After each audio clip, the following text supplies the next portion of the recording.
안녕하세요. 북클럽입니다. 제가 오늘 준비한 책은 정신과 전문의 홍승준 님이 쓰신 나는 내 생각을 다 믿지 않기로 했다 라는 제목의 책입니다.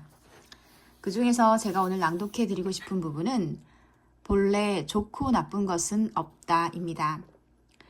억지로 마주하기가 아니라 기꺼이 경험하기다. 문제는 그 중요성을 이해했더라도 삶에 적용하기가 좀처럼 쉽지 않다는 점이다. 기꺼이 경험하려고 해도 괴로움이 너무 커서 어찌할 도리가 없는 경우가 많다. 부정적 생각과 감정에 대한 우리의 반응이 기꺼이 경험하기를 불가능하게 만든다. 어떤 사람들은 자신의 경험을 다음과 같이 재미있게 표현하기도 한다. 제 앞의 생각의 강에는 아주 거대하고 무거운 나뭇잎이 떠내려 오는 것만 같아요. 제가 올라탄 컨베이어 벨트는 시속 100km의 속도로 움직이는 것만 같아요. 구름이 그저 스쳐 지나간다면 얼마든지 들판에 누워서 바라보겠어요. 하지만 어떤 날은 구름이 아주 강한 빗줄기를 쏟아붓는답니다. 심지어 강한 번개가 내리치기도 해요. 그 어려움을 잘 이해한다. 간단한 일이었다면 그토록 많은 사람이 괴로움에 시달리지도 않았을 것이다. 기꺼이 경험하기를 더 수월하게 실천하기 위해서는 우리의 강렬한 반응 자체를 더 자세히 다룰 필요가 있다. 불교 전통에서 전해 내려오는 꽤 유명한 설화가 있다. 한 수도승이 사찰에서 명상을 수행하고 있었다. 수도승은 명상이 좋았다. 고요한 사찰에서 내면을 관찰하며 알아차림을 수행하는 일은 그에게 큰 성취감을 안겨주었다. 하지만 수행이 마음처럼 되지 않는 날도 있었다. 사찰을 방문한 관광객이 소란을 피울 때면 그의 집중은 금세 깨지고 말았다. 수도승은 이 상황이 몹시 불만족스러웠다. 굳이 깊은 산속까지 찾아와 수양을 방해하는 이들을 보면 화가 났다. 결국 수도승은 더 깊은 산속으로 들어갔다. 하지만 얼마 지나지 않아 또 다른 회방꾼이 등장했다. 여우의 울음소리, 뱀의 나뭇잎 사이를 지나는 소리, 온종일 지저귀는 새소리까지 자신의 주위를 흩트리는 대상을 만날 때마다 수도승은 좌절했다. 그러던 중 그에게 한 가지 묘안이 떠올랐다. 호수로 가자. 큰 호수의 한가운데라면 무엇도 내 수련을 방해할 수 없을 거야. 그렇게 수도승은 배를 띄우고 호수의 한가운데로 가서 명상을 시작했다. 그의 예상대로 거기에는 그를 방해하는 사람이나 동물이 아무것도 없었다. 그는 매우 만족했다. 그렇게 수련을 이어가던 어느 날 수도승은 건너편에서 배 한 척이 자신을 향해 다가오는 것을 발견한다. 놀란 수도승은 배를 향해 소리친다. 위험합니다. 방향을 바꾸세요. 부딪힐 수 있습니다. 그러나 배는 점점 더 가까워졌다. 수도승은 뱃사공에게 계속 경고했지만 결국 배는 수도승의 배와 충돌하고 말았다. 물에 빠진 수도승은 분노가 머리끝까지 치밀었다. 그는 자신과 충돌했던 배에 올라가 소리쳤다. 대체 눈을 어디에 두고 배를 조종하는 겁니까? 그런데 그는 뱃사공을 찾을 수 없었다. 배 어디에도 사람은 없었다. 그저 호수를 떠돌던 빈 배가 바람을 타고 흘러와 부딪힌 것이었다. 이 사실을 깨닫는 순간 수도승의 분노는 허망함으로 바뀌었다. 애초에 분노의 대상은 존재하지 않았던 것이다. 수도승은 생각했다. 빈배였다. 내가 그토록 분노했던 대상은 사람도 동물도 아니었다. 그들에 대한 나의 반응이 분노를 만들었을 뿐이다.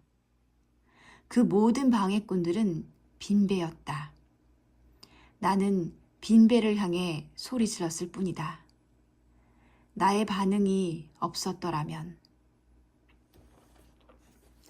이 이야기의 교훈은 명확하다. 본래 좋고 나쁜 것은 없다.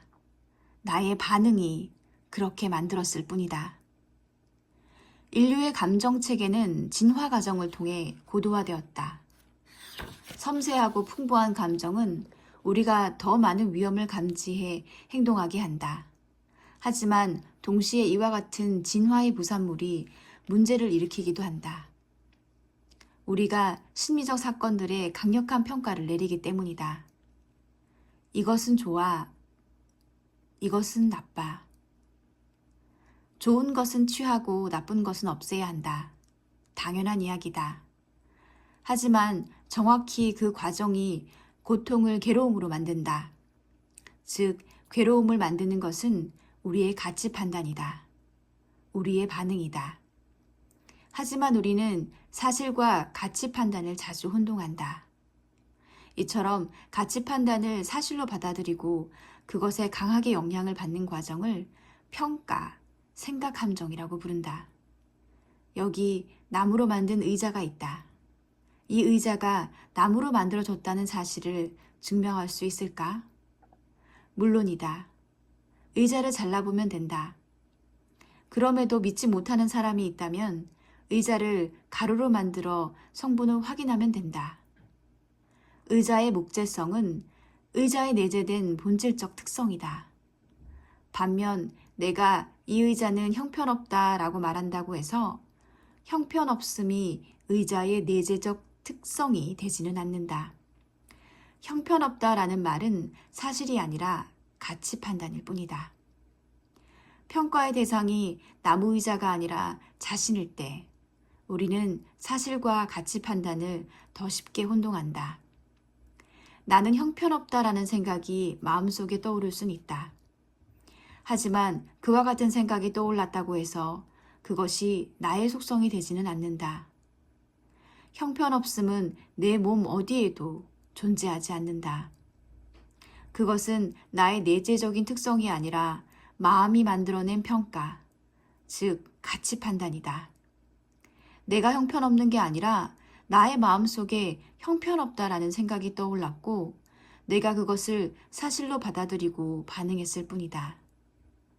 이처럼 평가는 마치 레몬맛 팝콘이 침을 분비시키는 것처럼 강력한 상징적 효과를 발휘한다. 우리의 인지와 정서는 분리되지 않는다. 특정 대상에 대한 우리의 생각은 우리가 그 대상을 어떻게 느낄지를 결정한다. 불안 자체는 대체로 해롭지 않다. 불안은 자연스러운 현상이며 심리적인 경험일 뿐이다. 하지만 불안에 대한 우리의 평가는 우리를 괴롭게 만든다. 마음속에 떠오른 경험을 나쁘다고 평가할 때 불안은 더욱 커진다. 그렇게 평가, 생각, 감정은 우리를 부정적인 감정과 신체 감각에 속수무책으로 빠지게 한다. 불안해, 참을 수 없어, 미칠 것 같아, 끔찍해. 마음속에서 불안감이 느껴지는 것은 사실이다. 감정 자체는 거짓이 아니다. 하지만 그것이 정말로 참을 수 없고 미칠 것 같고 끔찍한 것일까? 그것은 나의 평가일 뿐이다. 그와 같은 평가는 불안을 부추기고 몸을 긴장시킨다. 평가는 감정의 자양분이다. 그렇다면 오히려 방법을 찾기 쉽다. 우리가 사실과 평가를 구분할 수만 있다면 평가의 상징적 효과는 약해진다. 나는 형편없다가 아니라 나는 형편없다는 생각이 마음속에 떠올랐구나. 와 같은 태도로 내면을 바라보면 눈앞에 분명히 존재하는 것처럼 보였던 레몬이 실은 빈 껍질이었음을 드러난다.